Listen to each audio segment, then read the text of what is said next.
Greetings, ladies and gentlemen. It is I, President Antonov of the United Republic of Obscurium, coming to you today with my good friend. Prince Regent Luis Marcelo of Atlia. It's a pleasure to be here. And it's a pleasure to have you here, my friend.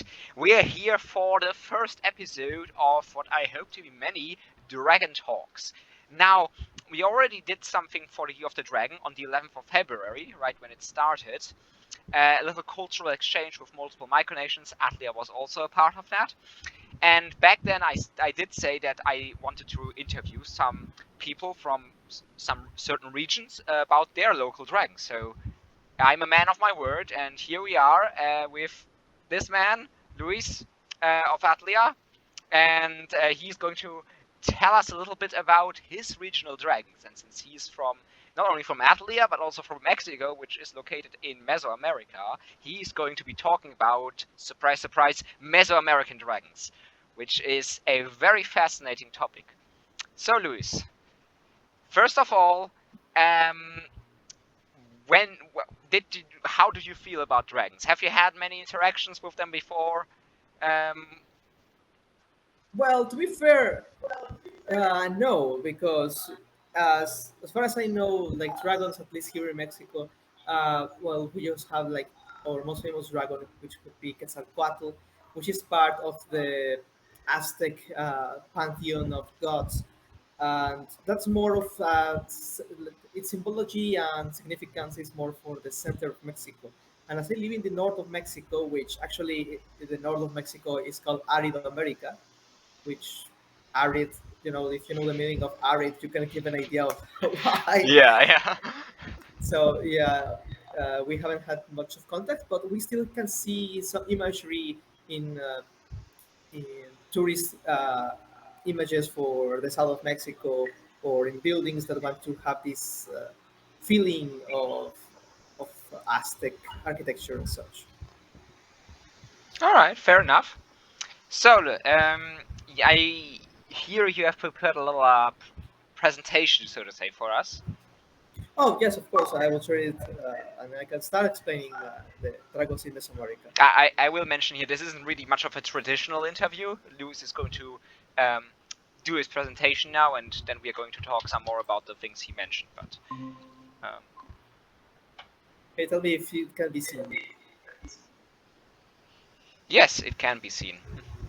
Great. So, Dragons in Mesoamerica by me. There's a debate in Mexico, well, for academics regarding dragons, that if there were really dragons in Mesoamerica, given the deities that our ancestors believed in, have remarkable similarities to dragons of Europe and Asia, but were they really dragons? That's a question. Uh, Mercedes de la Garza points on that yes, there were dragons here in Mexico. As the word dragon refers to us immediately to the European literal dragons and the Far East ones. So people, of course, will reject that there were ever dragons. Not de la Garza, of course, as she says that these mythical entities resemble uh, at their core birds and many animals with snail-like features that the Mesoamerican dragons share. So you should discard them as dragons. She establishes that these most important features are the upper jaw, elongated upwards, and the nose, and these cupped eyes, as I think it means like covered eyes by part of their skull. And of course, forked tongues and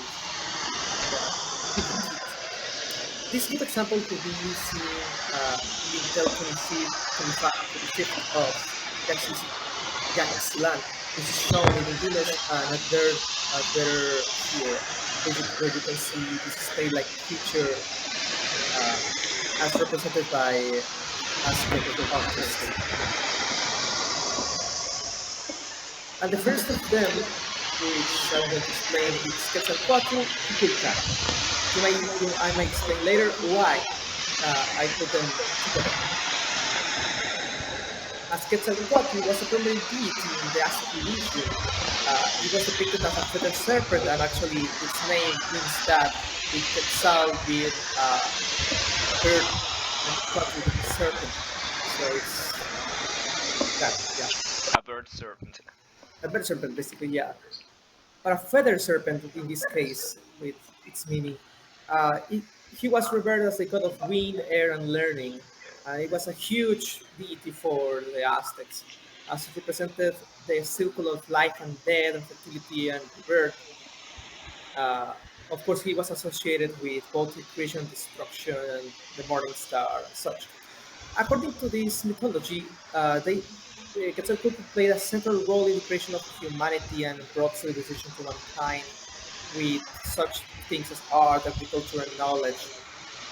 And his departure and sudden and probable return is what made some of the Aztec scholars believe that the Spanish were Quetzalcoatl returning, which we all know now it was not. And Kukulkan is also known as Quetzalcoatl among the Aztecs, but this Kukulkan it's a Mayan deity, and as well is represented as a feather serpent. It plays really similar roles in the Mayan uh, mythology as well as in the Aztec one, but with the big difference of being as a political figure with rulers claiming divine lineage to him. The architecture of Chichen Itza, one of the most important and famous uh, archaeological sites in the Mayan region, it serves as a testament of the importance of Kukulkan to these people. Particularly the pyramid of Kukulkan, which is, if you picture a Mayan pyramid, it's literally that one in Mexico. And this pyramid was made for important celestial events to to be represented in this pyramid. And as also in equinoxes, you could see the shadow of the stairs make like a snake coming back to Earth, which is really cool. Next, we have Chihuahuatl, which is not the person on depicted here; it's the weapon. It's I don't know if you can see my pointer, but it's like the kind of question mark kind of thing it's holding. Chihuahua is a mythological serpent in Aztec mythology, which is often depicted as a serpent or weapon wielded by gods, especially, uh, oh god, I forgot the name, but it's another of the important gods in the mythology. And it's associated with fire and divine power, warfare, and represents the renewal and destruction in this mythology. It's, of course, like the weapon of the gods, and it's a symbol of cosmic forces and divine authority in Aztec culture. Those are like the most famous dragons in Mesoamerica. But if you go further south, you can see in other cultures these kind of dragon-like creatures, which I didn't research much, but you can see the resemblance to the European dragons or even Mesoamerican dragons. As a Maru, which is a part of the Incan mythology, depicted here in this space. Or Koibilu, which is a part of the Mapuche mythology, and it's a water serpent also resembles a lot of dragons. There's some more references. Here is my presentation. Thank you very much, Luis. If you could just go back to the picture of Xixu. Sorry if I mispronounce this. Xixucoatl. Yeah. Yes, him.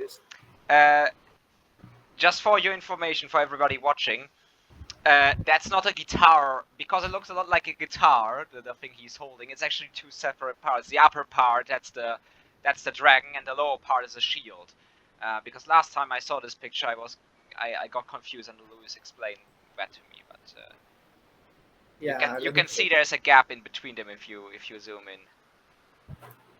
Yes, there we go. And that's the dragon part up there. There he is.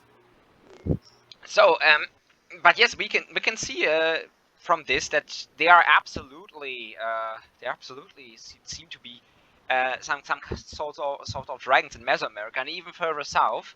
Although there is this whole debate on whether sea serpents and such are dragons as well. But maybe this is a good time to ask you, Luis, what is your actual definition of a dragon? Like your personal definition of a dragon? Well, I share my beliefs with De La Garza of having certain features. But the most important one I feel it's the mixture of both serpent-like and a variety of other animals in their bodies, Mm. which creates this kind of chimera-like creature, which is able to well, yes, fly is one important aspect, but also to have immense power and be a symbol of both creation and destruction. Especially destruction if you take the European tradition, but here Mesoamerica also has this part of creation and cycles. So that's my definition of dragon. Yeah, it has to be serpent-like, has to have these characteristics of the cupped eyes and the jaws and elongated noses, Mm. the kind of deal. Um, and lastly, my last big question would be, because in Europe dragons are still quite present. I mean, we have medieval statues and depictions of them, and we have modern day depictions of them as well. Dragons are still very much a large part of European culture. So I'm wondering if in Mexico specifically, if dragons are also still a part of a. I mean, you touched on this a little in the beginning as well, but I'm wondering, are these dragon depictions just can these dragon depictions? Well, obviously, dragons are not as big in Mexico as they're in Europe, as you touched on earlier, but I'm wondering if they are present in modern culture at all, or if they've been completely relegated to the history books. Well, yes and no, because as I told you, they are more present in Mesoamerica. But yes, they are present as they are like a symbol of these areas. They are symbols of the past of Mexico, the Aztec and Mayan cultures, and they serve as a sort of logo for them, both Kulkan and Quetzalcoatl. And even in some ways, they are also part of the whole Mexican identity abroad. If you take Quetzalcoatl in both the representation of the Aztecs and even in the soccer, a representation of Quetzalcoatl was like a mascot of the Mexican football selection, football team. So yeah, it That's was pretty fun. cool. Well, of course, it's been years since he was used, but yeah, he still was recently applied. And to not forget as well that there is a small community in Mexico who mostly native people who still believe in these pre-Hispanic beliefs and still revere them as gods and do these ceremonies and rites honoring them. So let's like I could easily say that they are still at least in their community really alive and present, should we say. All right. You also last time we talked about this. You also mentioned this comic. Oh yeah, there's a comic. Yes, of course. Also, there's artists that use them as characters, and the most famous one I forgot the name, but I think his last name is Lares or Laes, something like that. And he makes comics with diversity of mythologies around the world, especially Roman, Greek, Egyptian, and of course Mesoamerican, specifically Aztec. Uh, One of his characters is actually Quetzalcoatl, which is a character who likes a lot cocoa beans, and it's more on the easy side of life, and it contrasts with other characters which are like Tonatui, which is the sun god, and uh, oh, I forgot the name, but the water god, the rain god, which always want to torture the poor denizens of Mexico City. Oh no. Well, they knew what they were doing when they built their city on a little swamp. I A guess. swamp, and then a place which gets a lot of heat for some reason. The most ideal place to live in. Exactly. Well, we know what Mexicans think of Mexico City, but Everybody like everybody loves the city, everybody hates the people living there, I think a lot except of themselves. of course, but a lot of people think about their capital in such a way. But this isn't about Mexico City. We're getting sidetracked. So, do you have anything else to say about your dragons or any other dragons? Well, I just want to say thank you for inviting me to this talk about dragons. I have learned a lot since the start of the Year of the Dragon about dragons, and thanks to Obscurium as well. I have found a deep appreciation to these mythology beliefs and imagery that the dragons represent and are. And you can see it here with one of the gifts Obscurium actually gave to us, which is Augusto, a small Ah. plastic dragon, which I have here. A true ambassador of Obscurium in Atlia.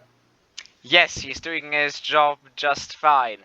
And I mean, that's what Obscurium is for, you know. Obscurium is the dragon nation, trying to spread that dragon spirit across the world. So we're very happy that it's working apparently. And do remember, dear viewers, that the Year of the Dragon is not over until I say so. And I haven't said so yet. So this is, as I mentioned, only the first of many of these talks, and do stay tuned for more. And for now, thank you very much for agreeing to come here and talking about your dragons. It was quite interesting indeed, and I did also learn a bunch of new things about Mesoamerican dragons and even further south. Hopefully, we'll have someone to talk about the more southern dragons in America soon as well. I hope. Um, Hopefully. but that's it for now. Thank you for watching, and I'll see you next time. As always, I've been Antonov. Cheers. Bye.